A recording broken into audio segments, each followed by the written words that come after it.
आने दीजिए, वो एक अलग बात है, मैं बाद में बताऊँ। अभी जहाँ तक मेरा सवाल है, मैं जिस दिन से पैदा हुआ हूँ, उस दिन से जे-एंड-के के साथ में जुड़ा हुआ हूँ और मैंने 1970 में मैं फ़ौज जॉइन करी मैंने और मैंने 3 टेन्योर करे जी। जे-एंड-के के अंदर, जिसके अंदर मैं कैप्टन के तौर पे, कर्नल के तौर पे और फिर एक मेजर जनरल जीओसी इनके मंगला 19 डिवीजन के सामने मैं जीओसी था पुंछ राजौरी सेक्टर का। आप उस आदमी से बात कर रहे हैं जो 250 kilometre line of control Pakistan PoK के सामने इनके जो मंगला और 1 कोर का एरिया है हम्म। उसके सामने था मैं। और मैं वो कौन से साल में, तो खैर बात की बात। तो उस दौरान और उससे पहले भी जब मैं कैप्टन के तौर पे लाइन ऑफ कंट्रोल में था, वो अपना लाम सेक्टर जो नौशहरा सेक्टर है, जी। ये आग लगाने का सिलसिला तब से चला आ रहा है। ये आग लगाते अच्छा। थे क्योंकि घास सूख जाता है, जी। घास सूख जाता है और जो पाइन के वृक्ष होते हैं, पेड़, उनके नीडल्स होते हैं, जो पाइन कोन होते हैं, वो जमीन के ऊपर बिछ जाते हैं और वो बहुत ही वॉलेटाइल होते हैं। जरा सी भी चिंगारी आप लगाएंगे उसमें आग लग जाएगी। हम्म। तो नतीजा क्या होता है, जब हवा हमारी तरफ की होती है, पाकिस्तान की तरफ से इनके रेंजर्स या इनके फौजी या इनके जो टेररिस्ट हैं वो आग लगाते हैं जी। ताकि आग हमारी तरफ को स्प्रेड हो जाए। उससे क्या नतीजा होता है कि थोड़ा बहुत घास जल जाता है। चांदेक हमारी माइन फील्ड में से चांदेक जो माइनें हैं जो ऊपर ऊपर होती हैं वो ब्लास्ट हो जाती हैं, जो नीचे होती है उनको कुछ नहीं होता क्योंकि सरफेस फायर होती है। बड़ा अंतर है। जो अभी आप जो कैलिफोर्निया की आग देख रहे हैं और जो आग अभी यहाँ लगी है, ये सरफेस फायर है, ग्राउंड फायर, ये हम्म। कैनपी फायर नहीं है। और हमारे यहाँ पे हमने फायर लेन्स भी बना रखी हैं और फौज के अलावा जो लोकल इंतजामा है वहाँ, पुंछ राजौरी डिस्ट्रिक्ट के जो एडमिनिस्ट्रेशन है, जी। उनका भी फायर फाइटिंग के अंदर रोल रहता है। और पूरे हिंदुस्तान के अंदर डिजास्टर मैनेजमेंट के तहत फायर फाइटिंग का जिम्मेवारी हर एक स्टेट गवर्नमेंट को, जी। फॉरेस्ट लेकिन डिपार्टमेंट ये को बेसिकली और जो भी इन्फिल्ट्रेशन के लिए हमारे होता है ना हमारे सर? है दत्ता सर, ये बेसिकली ना। घुसपैठ के लिए होता है। बिल्कुल, बिल्कुल। मैं उसी पे आ रहा हूँ। तो जहाँ तक आपका सवाल है, हमें कोई फ़र्क नहीं पड़ने वाला। हम्म। हाँ, थोड़ा बहुत नुकसान होगा, कहीं जहाँ तक माइनें फट जाएगी।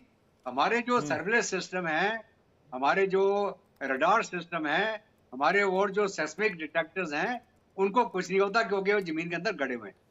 ठीक है? हम्म। अगर ये समझते हैं कि आग लगा के इन्फिल्ट्रेशन कर पाएँगे, तो ये बिल्कुल गलतफ़हमी में है। और खास करके जिस इलाके में आग लगती है या लगाई जाती है, उसके ऊपर हमारा सिक्योरिटी ग्रिड एकदम उसको एनहांस कर दिया जाता है और सवाल ही नहीं उठता अगर वहाँ को, बल्कि हम तो चाहेंगे ये आएँ। ये आएँगे तो आग लगी हमको अच्छा दिखेगा रात को, हम चुन-चुन के मारेंगे इनको। दूसरा कि घास जल गया, इनको छुपने की जगह नहीं मिलेगी, वो वैसे ही मारे जाएँगे ये। तो ये अगर गलतफ़हमी में रहे कि आग लगा के यहाँ घुसपैठ कर लेंगे, बहुत बहुत बड़ी गलतफ़हमी है इनको। ठीक है? मेरा तो रोज़ का धंधा था। मैंने एक इतना बड़ा एल्बम बना रखा था रोज़। हम्म। रोज़ हम मार-मार के इनके बंदे गाड़ते थे वहाँ पे, जो ये बेचारे किस्मत के मारे लोगों को इन्फिल्ट्रेट करा के भेजते थे और मैं एल्बम बना के वापस भेजता था पाकिस्तान फ़ौज को, भैया मत भेजो, क्यों मरवा रहे हो इनको, इनोसेंट को। मासूम लोगों और की इनके मजबूरी का हथियार फिर फायदा बड़े उठाकर और उनको इन्फिल्ट्रेट कराते हैं और उनको आतंकवाद करने के लिए बिल्कुल। भेज देते हैं। और पूरी कहानी तो तो कसाब ने सुनवाई थी। कहने का कसाब मतलब कसाब ने पूरी विवेक, कहानी सुनाई थी कि मैं। जी जी दत्ता विवेक साहब। एक एक जी। जी। एक एक बात और सुन लीजिए आप। यहाँ तक यूनाइटेड नेशन रेजोल्यूशन का सवाल है। यूनाइटेड नेशन में कौन गया था? भारत, हिंदुस्तान।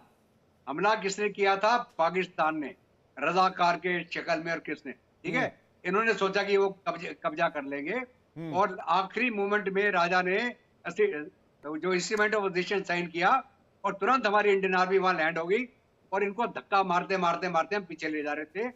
उस समय हमारे प्रधानमंत्री यूनाइटेड नेशन में चले गए। सोचा यार यूनाइटेड नेशन तो बहुत तगड़ी ऑर्गेनाइजेशन है, तो हम कंप्लेंट करें भाई पाकिस्तान ने हमला कर दिया।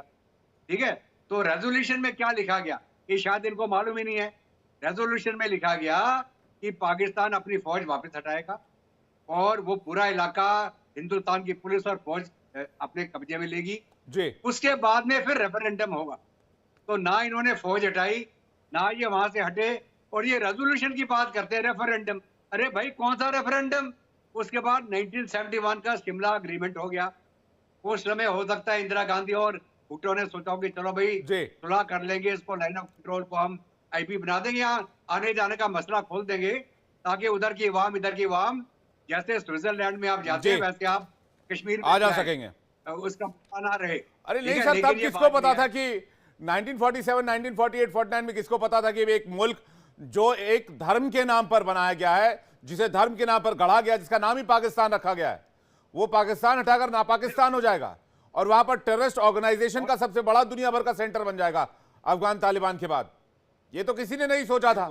हमने तो सोचा था, हमने कुछ हेल्प भी करी, हमने कुछ पैसे वैसे भी दिए कि भाई आप कम से कम अच्छे से रहें और एक अच्छे मुल्क के तौर पर तरक्की करें। यूके देवनाथ सर के पास जा रहा हूं सर, मैं एक सेकंड आ रहा हूं आपके पास। देवनाथ सर के पास, उसके बाद मैं कर्नल साहब का रुख करूंगा।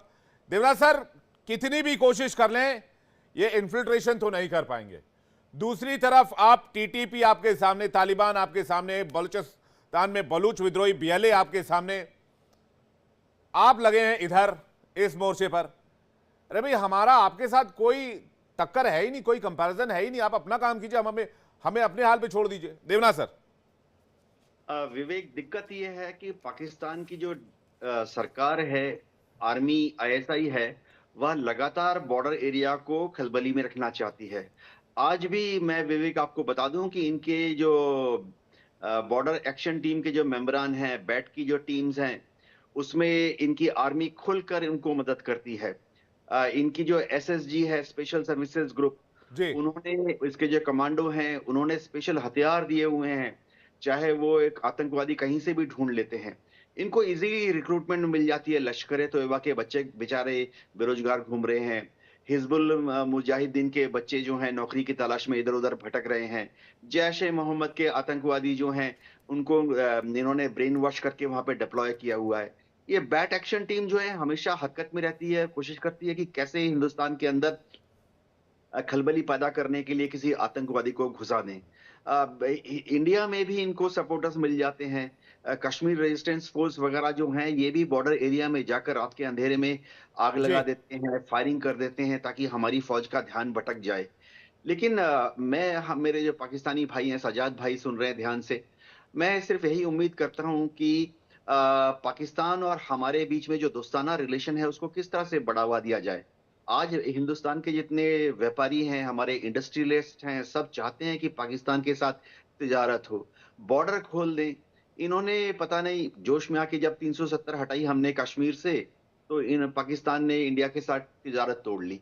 मैं उम्मीद करता हूं कि बहुत जल्दी पाकिस्तान भारत के साथ तिजारत करेगा और बॉर्डर खोल देगा। हिंदुस्तान से जो हम एक्सपोर्ट करते हैं वो पाकिस्तान से होकर अफगानिस्तान तक जाएगा, वो उस पर कुछ टोल टैक्स कमा लेंगे। पाकिस्तान के भी ट्रक हिंदुस्तान के रास्ते आगे बांग्लादेश और बर्मा तक जा पाएंगे। हम तो कई बार कह चुके हैं कि हम पाकिस्तान को मोस्ट फेवर्ड नेशन का दर्जा देना चाहते हैं। तो सजादा भाई से मेरी एक ही गुजारिश है कि अच्छी बातें हिंदुस्तान के जो लोग करते हैं उसको आगे अपनी सरकार के पास पहुंचाएं। जी।